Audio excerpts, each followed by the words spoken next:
చాలా రోజుల తర్వాత ఒక మంచి మూవీ చూశాను నిన్న. అదే 'ఎనిమిది వసంతాలు'. చాలా బావుంది. తీశారు. అసలు చూస్తున్నంతసేపు బోర్ కొట్టడం గానీ, ఆహ్, ఏం అనిపించలేదు. అట్లా చాలా ప్లెయిన్‌గా, నీట్‌గా భలే తీశారు మూవీ. కాన్సెప్ట్ కూడా చాలా బావుంది.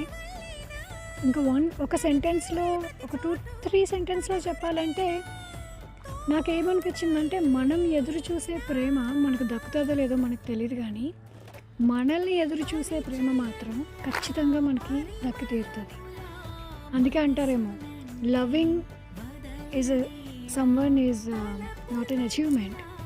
Being loved by someone is a God's gift అని. నాకైతే అలానే అనిపించింది. మీకెలా అనిపించింది?